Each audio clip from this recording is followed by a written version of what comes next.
చాలా సందర్భాలలో చాలామంది నాయకులు, రాజకీయ పక్షాలు, విశ్లేషకులు కూడా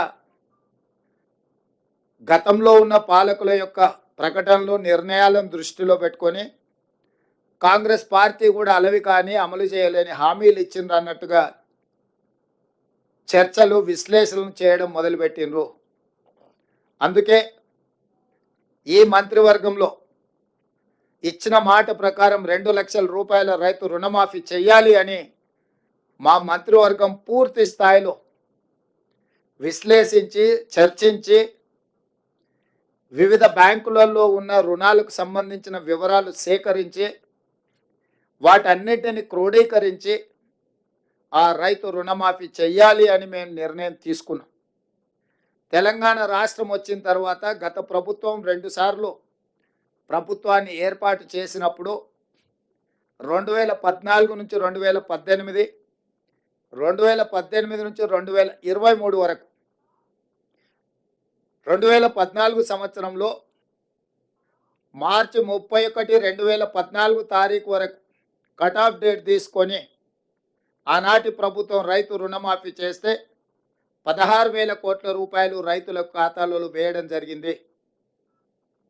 అదేవిధంగా 2018 రెండోసారి ప్రభుత్వం ఏర్పడిన తర్వాత డిసెంబర్ 11, 2023 వరకు కట్ ఆఫ్ డేట్ తీసుకొని వాళ్ళు చేసిన రుణమాఫీ, రైతుల ఖాతాలో వేసిన నిధులు 12,000 కోట్ల రూపాయలు. అంటే గత ప్రభుత్వం 2 విడతలుగా 2 సార్లు ప్రభుత్వం ఏర్పాటు చేసిన తర్వాత చేసిన రుణమాఫీ ఒక్కసారి 16,000 కోట్ల రూపాయలు మొదటిసారి, రెండవసారి 12,000 కోట్ల రూపాయలు. 10 సంవత్సరాలల్లా 2 విడతలల్లా చంద్రశేఖరరావు గారు చేసిన రైతు రుణమాఫీ, రైతులకు చెల్లించిన నిధులు 28,000 కోట్ల రూపాయలు. ఆ ప్రభుత్వం డిసెంబర్ 11, 2018 వరకు కట్ ఆఫ్ డేట్గా వాళ్ళు రుణమాఫీని పరిగణలోకి తీసుకోవడం జరిగింది. మా ప్రభుత్వం డిసెంబర్ 12, 2018 తారీఖు నుంచి మొదలుపెట్టి 9, 12, 2023 వరకు సరిగ్గా 5 సంవత్సరాలు గత ప్రభుత్వం, మళ్ళొక్కసారి నేను చెప్తున్నా, గత ప్రభుత్వం డిసెంబర్ 11, 2018 తారీఖు వరకు కట్ ఆఫ్ డేట్ పెట్టి 2వ విడత రైతు రుణమాఫీ చేసింది. డిసెంబర్ 12, 2018 తారీఖు నుంచి తీసుకున్న రుణాలు డిసెంబర్ 9, 2023 వరకు 5 సంవత్సరాల మధ్యకాలంలో ఈ రాష్ట్రంలో ఉన్న రైతులు తీసుకున్న 2 లక్షల రూపాయల వరకు రుణమాఫీని చెయ్యాలని మా ప్రభుత్వము ఈ మంత్రివర్గంలో నిర్ణయం తీసుకున్నది. ఇచ్చిన మాట ప్రకారం 2 లక్షల రూపాయల రుణమాఫీ చెయ్యాలి.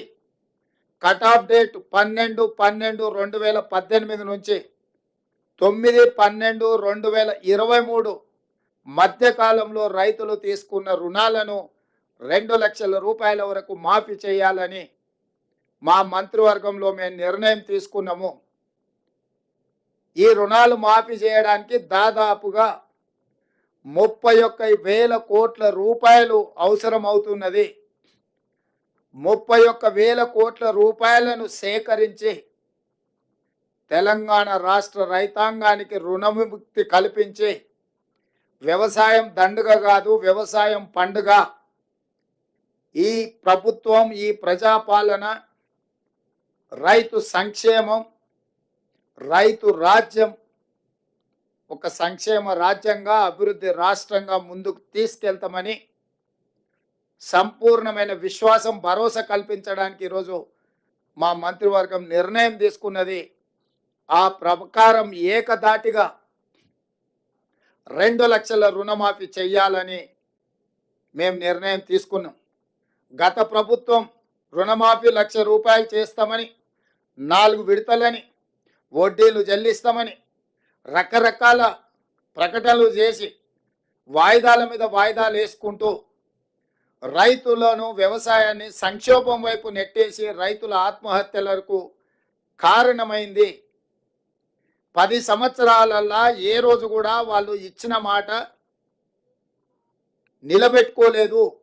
కానీ మా ప్రభుత్వం ఇచ్చిన మాట ప్రకారం మొదటి 8 నెలల లోపుల్నే, ఎందుకంటే మేము 6 నెలలు పరిపాలన చేస్తే మొదటి 100 రోజులే పరిపాలన చేసినాం. తర్వాత దాదాపుగా 2.5 నెలలు పైచలకు ఎన్నికల కోడులోనే పోయింది.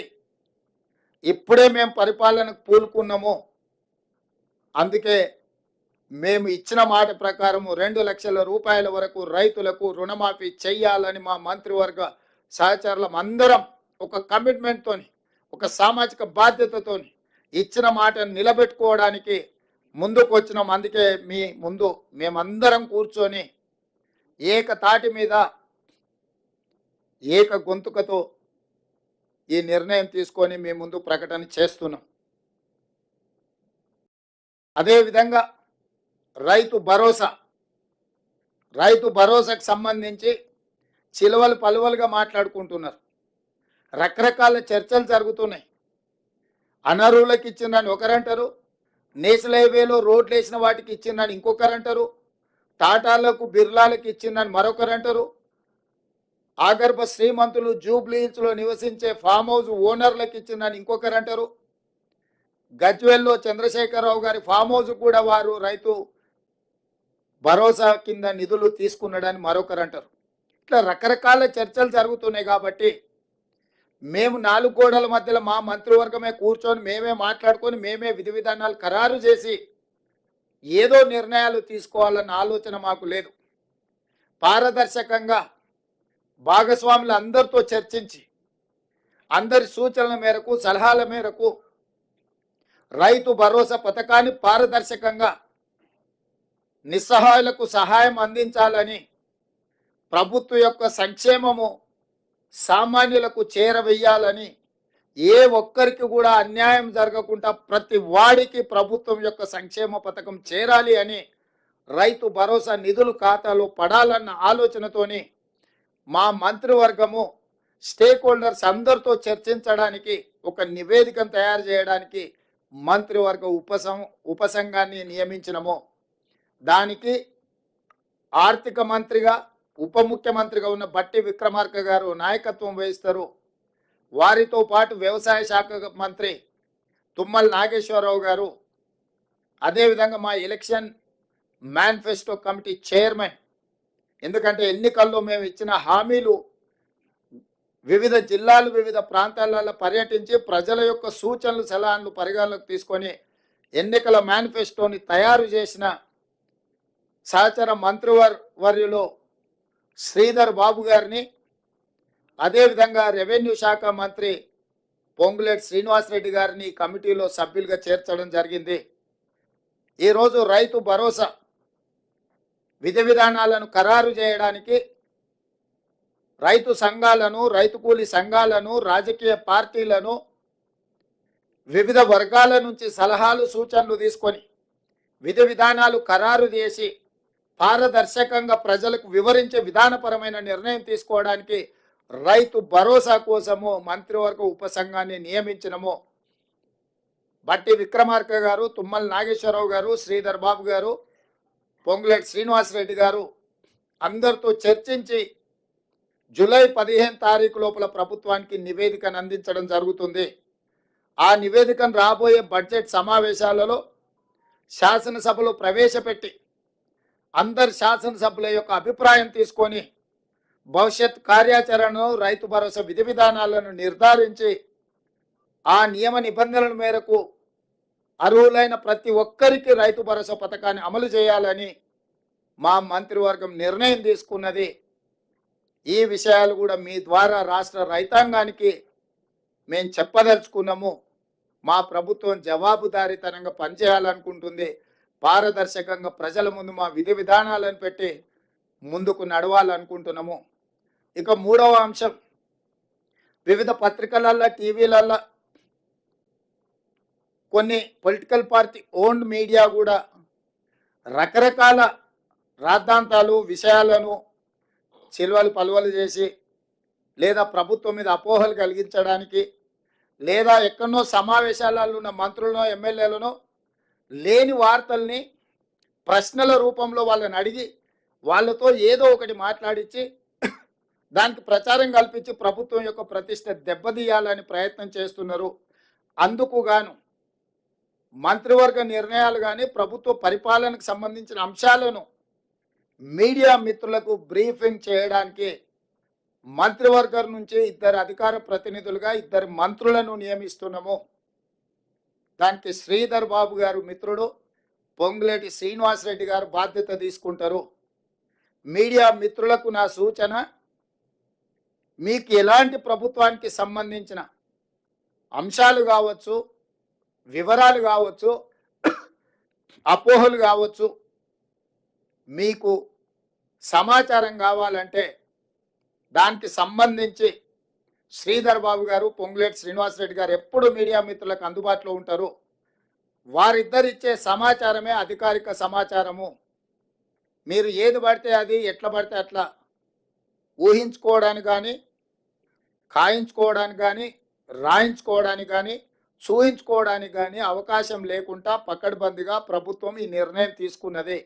కాబట్టి మీడియా మిత్రులకు ప్రభుత్వానికి సంబంధించిన ఏ సమాచారం కానీ లేకపోతే ఏ అపోహలను తొలగించుకోవడానికి వారిద్దరు అందుబాటులో ఉంటారు.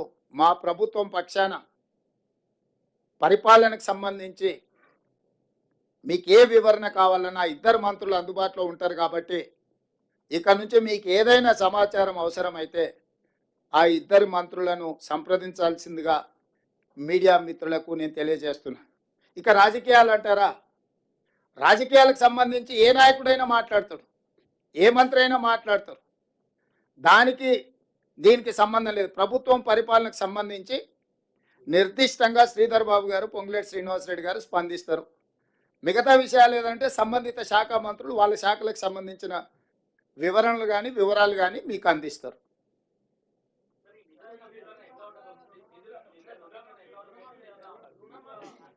తినబోతూ రుచులు ఎందుకు, వంట ఎట్లా ఉండాలనో మా నలబీబ పాకం వండే మా బట్టి విక్రమార్క గారికి తెలుసు.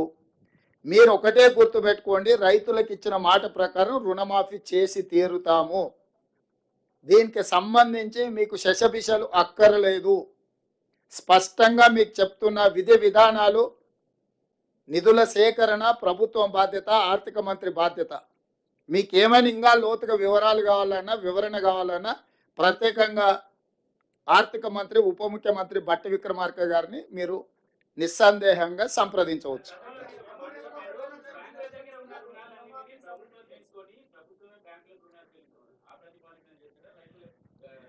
ఇప్పుడు రుణమాఫీ చేయడమే ప్రాతిపదిక. ఏ ప్రాతిపదికన చేస్తామనేది అది మా అంతర్గత అంశము. దానికి సంబంధించి వివరాలన్నీ కూడా మీరు తీరిక సమయంలో ఆర్థిక మంత్రి గారిని సంప్రదించండి, వారు వివరిస్తారు. దీనికి అర్హులు ఎవరు, అనర్హులు ఎవరు సార్? ఈ రుణమాఫీకి అర్హులు ఎవరు? ఆ అర్హులు అనర్హులకు సంబంధించి విధి విధానాల మీద పూర్తి స్థాయిలో చర్చించినము. నియమ నిబంధనలు అన్నిటిని కూడా మంత్రివర్గం ఆమోదించింది. తొందరలోనే మీకు ఆ జీవో విడుదల చేస్తాం. అందులో మీకు పూర్తి వివరాలు ఉంటాయి. ఇప్పుడే మీకు చెప్పిన పాత విధానాలు లేవు. 2 లక్షల రూపాయల రుణమాఫీ చేస్తామని క్లియర్గా చెప్పినాం.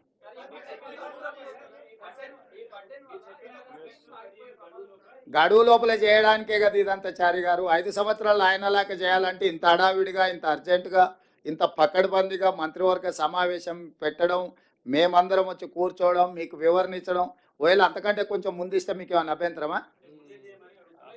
మీకేమన్నా